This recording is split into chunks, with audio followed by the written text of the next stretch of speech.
Ned, thank you so much for coming back on Your Child is Normal. Actually, before when I had you on, the podcast was called Ask Dr. Jessica. I've since renamed the show, but nevertheless, thank you so much for coming back.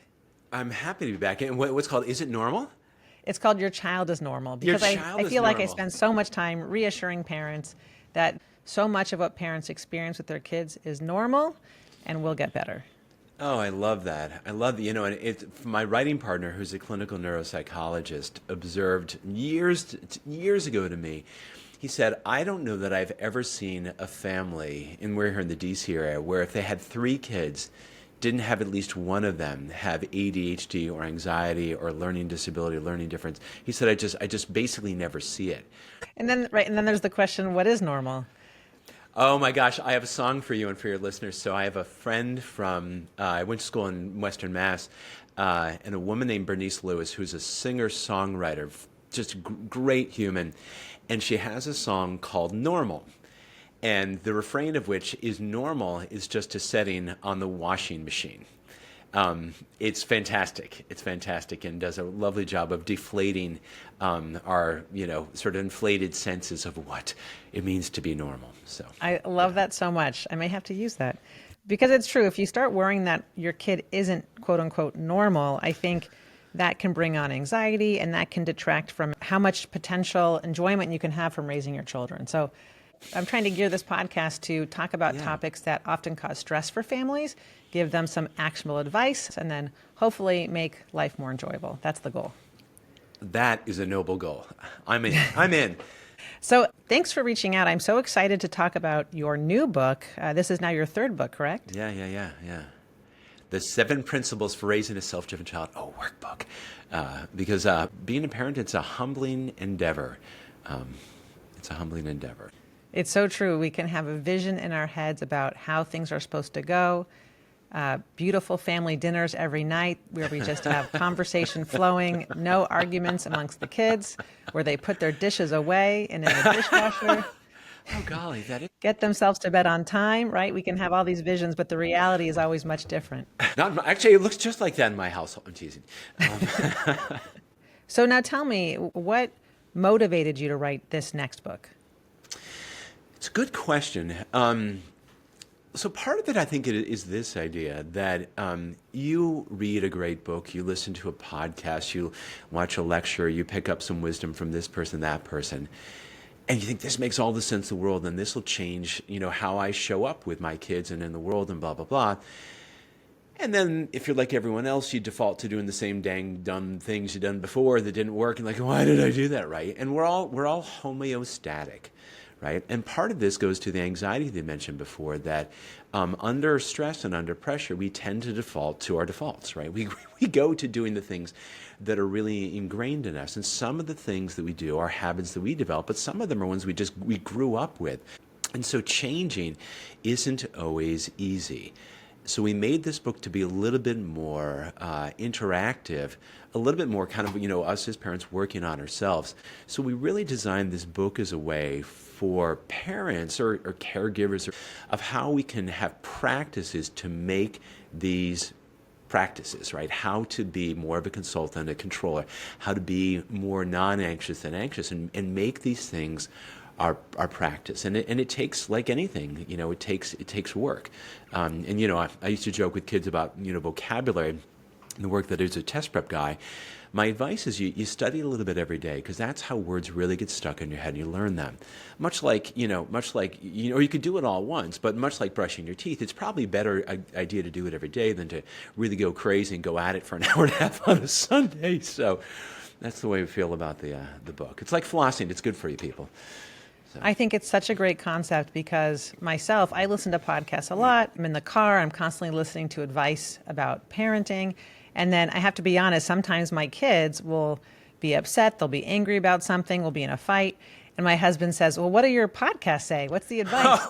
It always takes me a moment to think back because it's true. In the moment, you revert back to your old ways. And I know that raising my voice isn't the right thing to do. All the podcasts tell me so, but sometimes in Yeah. the moment you forget and you can revert back. So I actually think I would really benefit from a workbook. Just prime my mind to think of what I'm supposed to do in the moment, to be an active learner, an active participant rather than just listening. So I love your latest book. I think it's great. And that husband of yours, you're like, what do I remember from my podcast here? You're supposed to validate me, okay? That's what you're supposed to do, Yeah, start with empathy. I remember that. Yeah, well, yeah. I mean, Never go wrong starting with empathy. Right, right. And we drilled this down to 7 principles because you can't, if you're looking at a toolbox and there are 57 things in there, good luck finding in the short term the thing you're really trying to lay your hands on. And we went through what do you say and went through the self-driven child and think, what are the things that we think that we keep coming back to over and over and over as ways to really ground our own thinking? Because, I mean, I get spun up, I have a bad night's sleep, I get concerned or stressed about this or that, the other, and it's much easier to guide your actions, to guide your behavior, even to guide your thinking, if you keep coming back to, core principles and say, okay, based on this principle, which I hold to be dear, what would I say or how would I act that's in accord with that principle that I believe to be foundational and true to the relationships I want to have with my kids? I think that's brilliant. I really like that. I do have a running list in my own head of some go-tos that seem to never fail. If I go on a walk, I don't regret it. If I add some humor or some laughter into a conversation, Yep. I generally don't regret it. Yep. Staying calm, I tend to not regret. So I think having a workbook where you're putting all of those thoughts to the forefront of your brain, that's fantastic. Yeah. So now I'd love to delve into some of these. Yeah. I'd love to delve into some of the 7 principles that you lay out in your book. The first one I think is so important because the first one is called putting connection first, which Yeah. I think is so important. I mean, when I really zoom out, what am I looking for? And a solid, trusting, loving connection with my children is at the top of the list. So I really like that so many of your principles bring us back to that concept, putting connection first. Yeah, well, there are a bunch of reasons for that. I mean, first of all, you love your kids, right? Second chapter of The Self-Driven Child is I love you too much to fight with about your homework. And when push comes to shove, I mean, we want our kids to be prepared for school. We want them to do well in school. We want them to build lives and blah, blah, blah. But you really want to go to the mat with your kid over some homework assignment that you're not going to remember, 10 years from now, much less 10 days, if even 10 hours from now. I mean, we have kids because we love them. We're supposed to love them unconditionally. Connection first is also, I mean, as a parent, if your kid is struggling and you want to help him or help her or help them, you can't help them if you don't know about the problems that they have. And it's hard to know about those problems if you're really distant from folks. And it's this, that a close connection that a child has with a parent or another caregiver is the single strongest protective factor against stress on developing young brains. Full stop. It's more protective than the education of the parents or the wealth of the parents or the neighborhood that you live in. I mean, you're better off living with a nurturing mom or dad in a friggin' war zone than you are having, the most educated, affluent, gated community when you don't feel close to your parents. And so parents so often what do I do? Oh my gosh, I can't handle this, I can't handle that, right?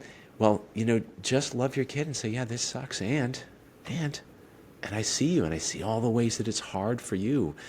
And just that alone, because it calms the stress response of the brain, and among other things, allows them to be better able to put things into perspective themselves. Reminder that perspective taking, cognitive and emotional flexibility is a core executive function, even age 2 years. One thing that really resonated with me that you mentioned early in your book is that when parents look back on raising children after their kids are grown up, many parents say that they wish they had spent more time enjoying their children rather than managing them. So that really hit home to me because it really illuminates how important it is that we carve out some time to enjoy our children.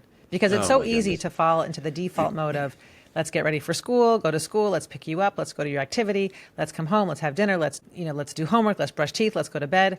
And so I think we want to get away from just thinking about managing them and really thinking that big picture here, we want to make sure we are actually enjoying them. I have a family member who talked about the last child was getting married, and it was a lot. Weddings are a lot, and a lot of stress and rigmarole. And this person said, "Oh, I just can't wait until this wedding is over." And I thought, do you really? I mean, do you really? I mean, these. I mean, can you think of a more seminal memory than watching your youngest child get married, right? And if you think about, to your point, we're busy. We've got homework and cleanup to do and bills to pay and dog and on and on and on, forever, right? But the things that we'll remember are more the time we spend with kids and our spouses and our friends and everything else when we're not rushed and or even in our heads moving on to the next thing. It's so true because, like they say, you want to enjoy the journey. The journey's always more meaningful than the destination. And I think we can forget that. We can lose sight of that. Well, if you think about, for me, when I think about, like, what do I most look forward to, for me, going on vacation or holiday, it's unrushed meals. And I can sit there and have another cinnamon roll and another cup of coffee, and I don't have to rush, right? Or dinner parties you have with friends that go on for hours, and you just talk and talk and talk and talk. And we want that with our kids as well, but it's so easy to particularly for those of us who are in overdrive, we almost feel anxious if we're not busy. And we look for something else that needs to be done, right? But there's Ann Landers saying, and the quote was something like, "I will have a clean house when the children are no longer at home." And you think about what really matters more, and you want, everyone has their own level of cleanliness they want, but we can fill our lives with so many things that we have our days have so little life in them, and to very purposefully. So one of the exercise we have is just to take note of, like, how much of the time are you spending kind of tasking your kids with, we got to do this, and how much just being with them. And it's hard because we feel like, well, we can't have Tuesday afternoons. They've got nothing on Tuesday. Oh, respectfully, that's fantastic. Well, I don't know about you, whenever I have a person cancels an appointment, at first I'm like, oh, and then I'm like, a free hour. Yay, Now I know why we get along so well, because I'm thinking about it. My favorite time also is having a non-rushed meal with good conversation. And I also love going to dinner parties where you can just talk and talk and talk. That's the ultimate fun to me. So I agree with you. And I very much look forward to downtime. Yeah, I was going to say the kid equivalent then is, quote unquote special time. And a lot of writers talk about this of scheduling at least 1 hour one-on-one each week with one of your kids. I think the real way to make this happen is to schedule it in, is to purposefully put time in your calendar and say, this is the time when I'm with Johnny from 3 to 4, just the two of us, no phones, no activities, whatever he wants to do, and schedule it in.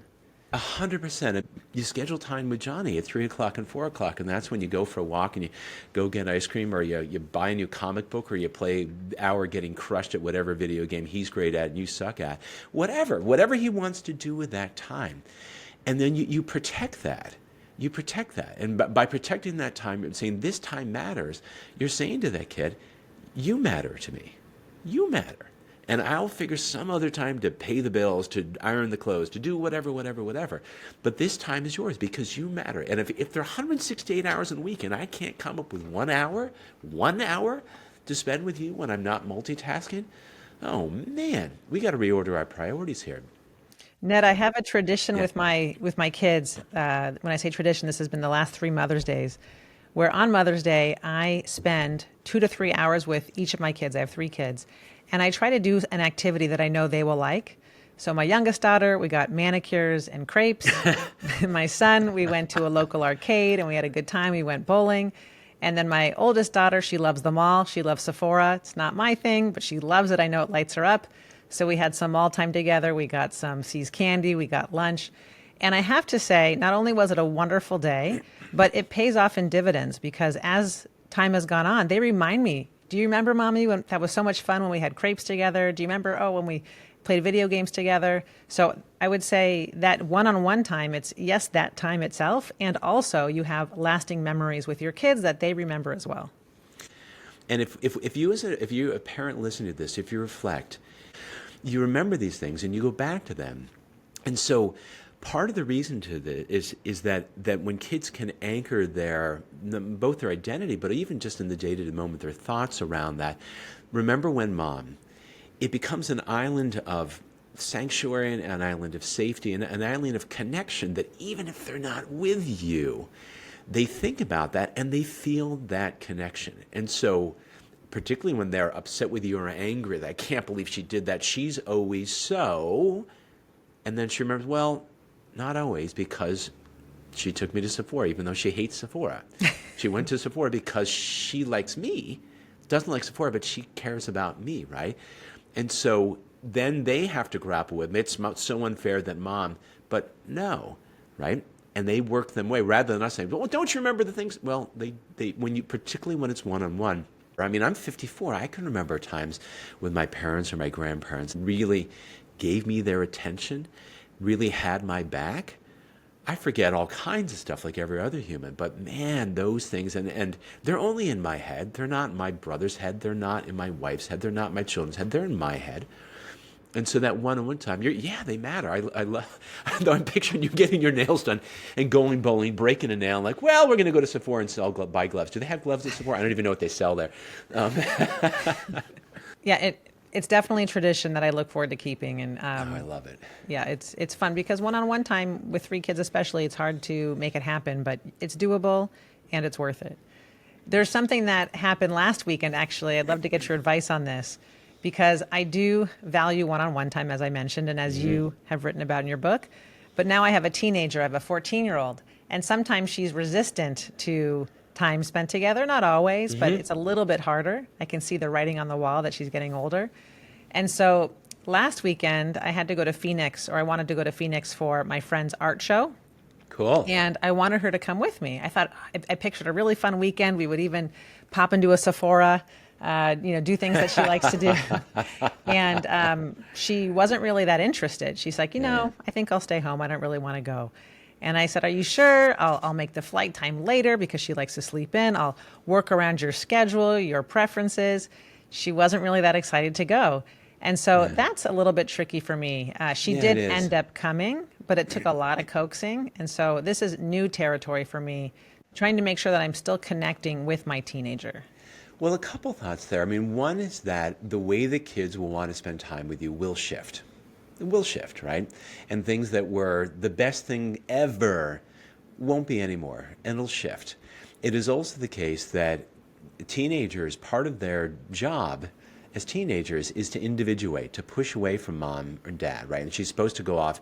She's driven to want to spend time with people her own age, rather mom and dad. And so that social drive is enormous, right? If you haven't read Untangled, Lisa D'Amore's book, I mean, is about as brilliant as it gets on that. So know that, I can say don't take it personally. And it's like, yeah, forget that. I'm still taking it personally. I get it, but that there's a little bit of that. I think you're right. I think the doctor brain of mine, no, this is normal. This is what's supposed to happen. She's a normal teenager. She's supposed to want to hang out with her friends more. She's not supposed to want to hang out with her mom as much. So I know it's normal, but I still, there's still admittedly a big part of me that wishes it wasn't that way. That wishes she still wanted to hang out with me all the time when I give her the opportunity to do a fun trip, and she was already not interested. And you're not wrong to wish that, because you like spending time with her, and you can picture the movie that you would have together. One of the things we talk about in this book, and also in What Do You Say, is that people, and kids especially, are ambivalent. That she can see how this could be fun, and going with mom and go to Arizona and we'll do some nerdy art thing, and I'll bribe her into buying me clothes and whatever. Well, she can imagine that, but she can also imagine, I'll go and mom will be caught up with her friends and a bunch of old people talking about stuff that I don't care, and I'm going to miss this thing with my friend, right? But if I'm not here, but if a good party did come up and I missed it, right? And so recognizing that ambivalence, and so part of it when I think about having that conversation is that when you, in this situation, kind of put your thumb on all the reasons why it will be so great, it's possible that she in her head is list making on the other side of all the reasons why it won't be great, or list making all the reasons what she'll miss. And so one thing, a parent might do in that situation. So, I love to tell you what kind of the vision that I have in my head, and you share kind of the plan that you have. But I can sense that you're not 100% on board about this. And so my guess is there might be something reason you don't want to go, or maybe things you're going to miss here.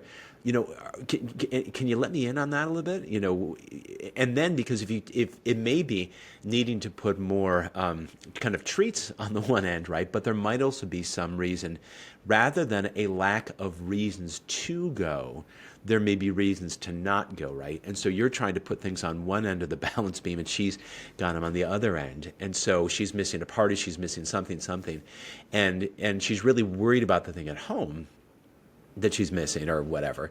And say, well, if we came up with a way to do that in another time, or whatever happens, you know what I'm saying?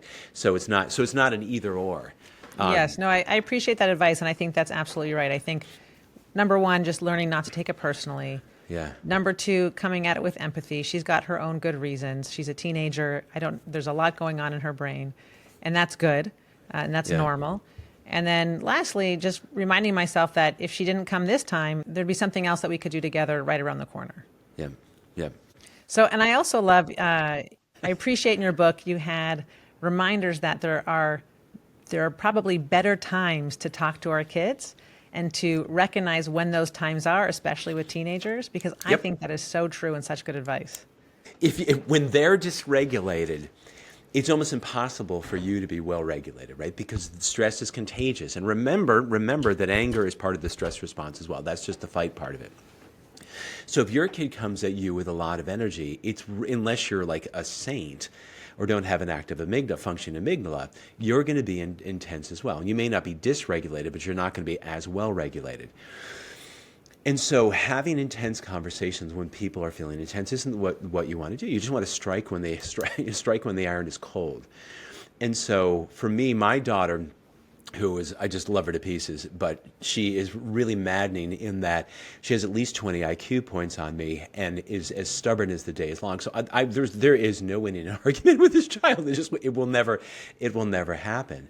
But we also have a way, as much as we love each other, that she can push my buttons like nobody's else, and I can push hers like nobody's else. And so I can remember, I don't know, she was 5th, 7th, 9th, I have no idea what grade it was.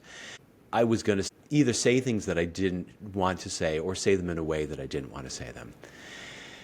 And so she can see that I'm steaming, and we're both steaming. And I said, listen, this is a really important conversation to have.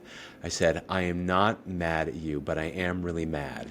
And I just need some time to sort of collect myself and collect my thoughts. I'm not mad at you, but I'm having a lot of feelings. Can I go for a walk with the dog? And we'll circle back in a half an hour. I'll come and knock on your door. And is that okay? And I couldn't talk myself out of feeling what I was feeling. That's not how feelings work, right?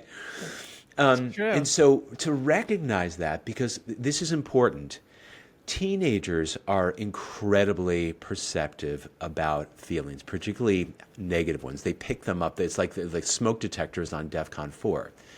Here's the problem, though. They're terrible at interpreting what they see. They think everything is about anger, and they think it's about them. So if I'm feeling frustrated, my daughters can think I'm mad or frustrated at her rather than the situation. So that's one big thing. It's so true. Teenagers really do take everything personally. Whenever they have a pimple, they think everybody can see it. If they have a stain on their shirt, they think everybody's looking. I mean, that is such a normal teenage spotlight mindset effect. to think that everything's about them and everything's focused on them, when the reality is all those teens are just thinking about themselves. Well, and we think about this developmentally. They're supposed to be self-conscious because they're highly sensitive to approval and disapproval of people around them. But then also, part of the job at that age of life is, who am I? Who am I? And it's an internal process, but it's also cues back from the world around them. So they're supposed to be self-conscious, right? So and they feel everything really intensely. So we should not be surprised when kids have big feelings.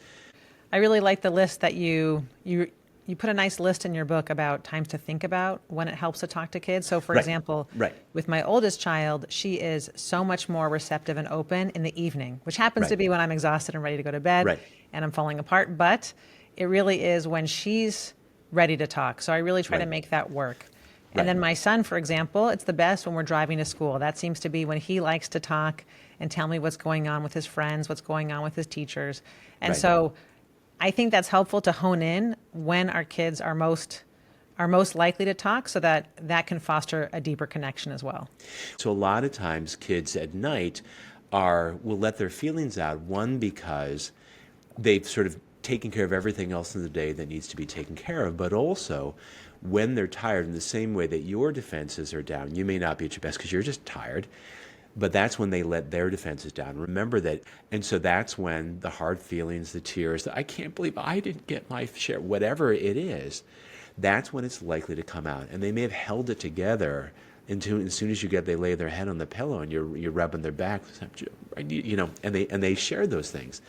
And it's important to know those, it's sharing hard feelings that really makes us close with other people, right? Sharing, laughs and all that stuff. I mean, oxytocin, it's all great stuff.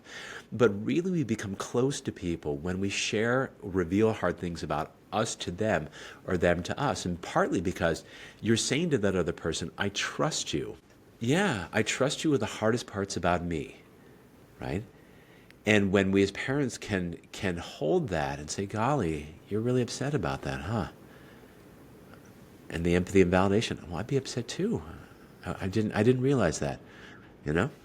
As you wrote about in your book, a big part of connection is when parents can show that they're empathetic listeners. So that's a great Yep. time to practice that empathetic listening. When they do talk to you, just listen and validate them. You don't have to fix the problem. I think that's the hard thing for parents is that we want to fix the problems. Of course. But you don't have to fix it. You don't even have to try to fix it. Just listen to them and let them know that you are there for them through thick and thin. This is probably the hardest thing in parenting or in human relationships, because if as your friend, if I bring a problem to you and say, I got to tell you about such and such about, your brain is automatically going to go into overdrive. Well, Ned, what about this? Might this be helpful? Would you try? And so we fall into what's called a righting reflex, right?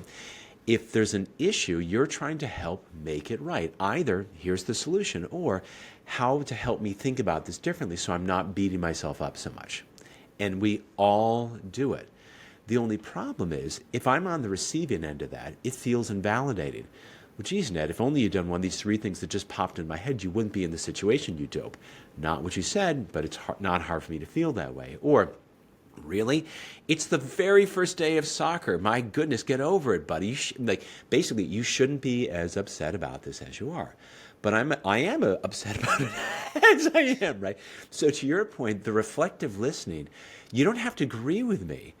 All you have to say is, oh man, the very first day of practice and you totally blew it and you took a biff right there in front of the coach. God, that must have been so frustrating for you. You don't have to agree with my facts. You saying it that way, I'm feeling good for the child. Yeah, I mean, because what we're effectively doing then is conveying to the other person, I'm really working hard to see it through your eyes. I think it feels really good to be seen. That's the truth.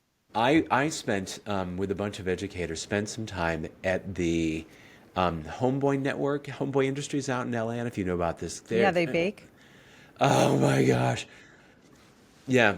Formerly incarcerated gang members. Yeah. I see them at the farmers market a lot. I've actually been to parties where they've been the caterers. So it's a They're great unbelievable. organization. They're unbelievable. And Father Gregory Boyle just got a Presidential Medal of Honor, I think, Freedom Honor one. I forget which one from President Biden. Just incredible, incredible. And the line that Father Greg uses all the time of these, people who are often incarcerated for literally for decades, and they walk into Homeboy, and I can't say without tearing up. And he said, these are people who have spent a lifetime being watched, but never being seen. And so for any person, at what age does it not feel good to feel like someone's really seeing you as you, not as a student, not as a spouse, not as a kid, not as an employee, but just you. Whatever's going on, right? I mean, does that ever get old? Not in my life. I think that's a really helpful reminder. So just to sort of recap for people listening, Thank you. Ned's fantastic points to think about when we're looking to connect with our children. One-on-one time is really helpful.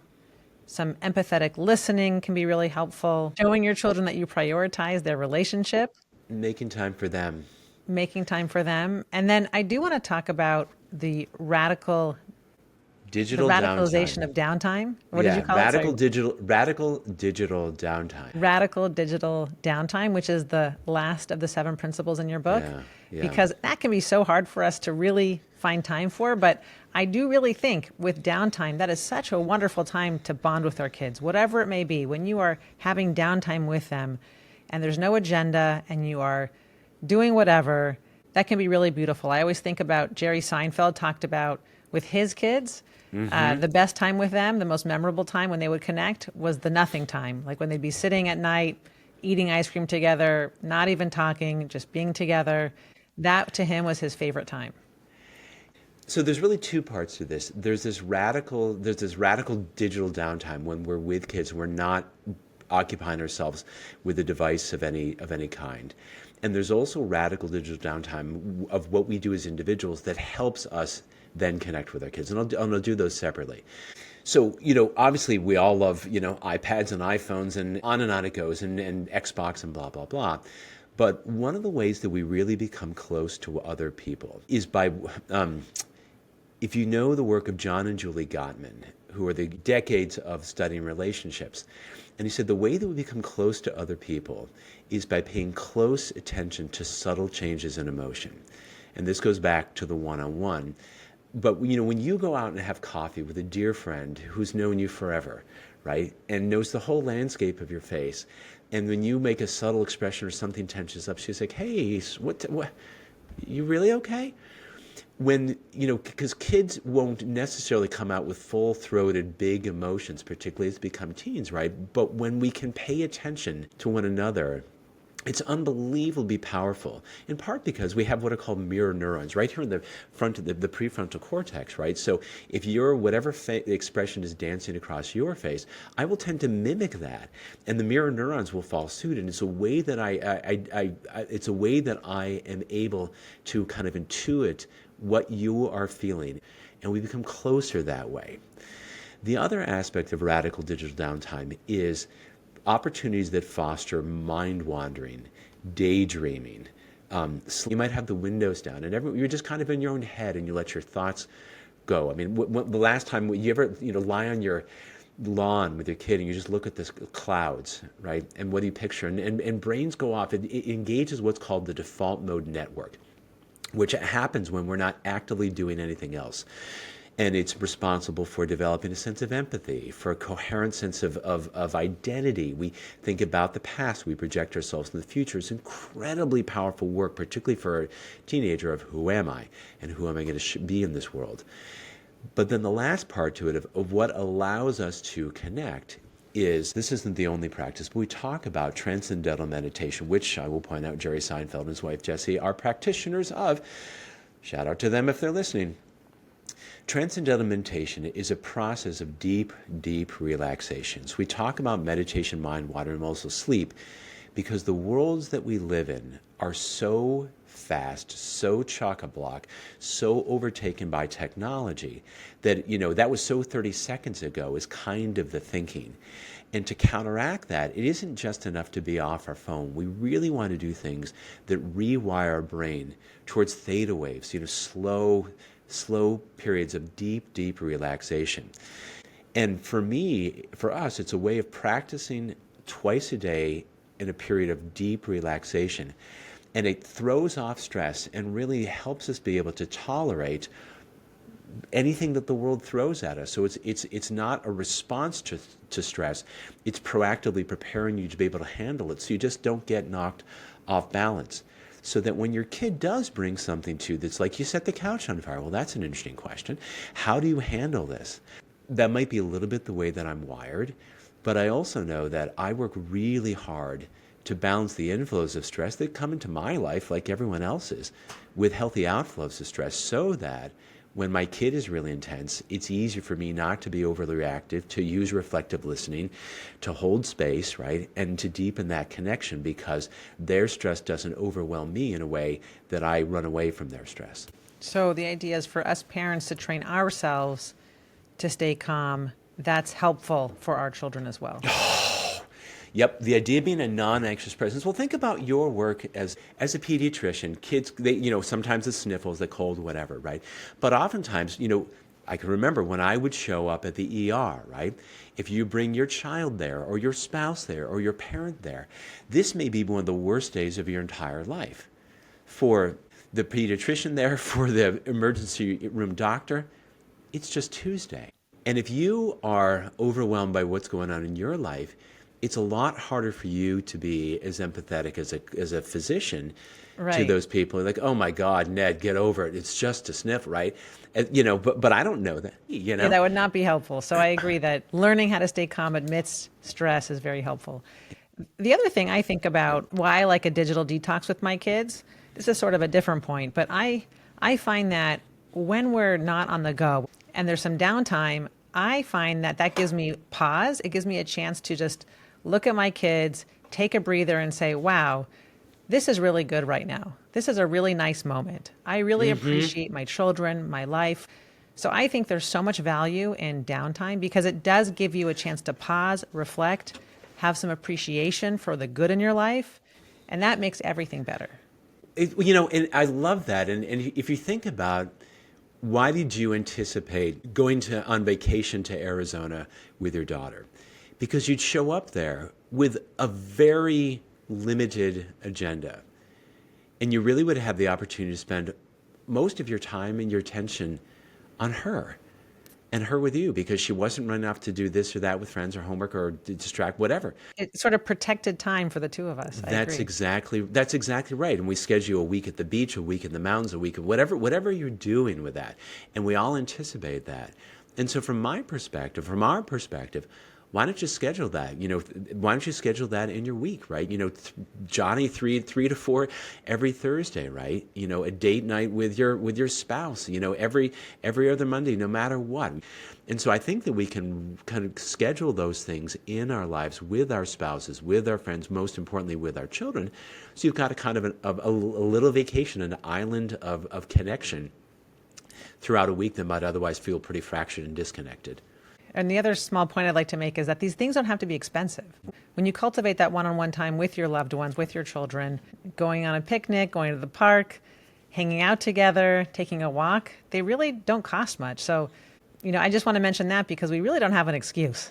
and it's cheaper than therapy. I'm not trying to say people shouldn't get good therapeutic help when they need that, but and the thing about that connection is it's as good for you as it is for your kid. Absolutely. It's good for everybody. Good for everybody, absolutely. Well, Ned, thank you so much. You have such great thoughts, such good ideas, and I really just love your big picture perspective. The points that you make really will enrich everyone's life. Like really, I think following this workbook will make a big, lasting, positive impact on all of our lives. So thank you so much. I hope so. Well, thank you for that. Thank you so much for having me. I love the work that you do.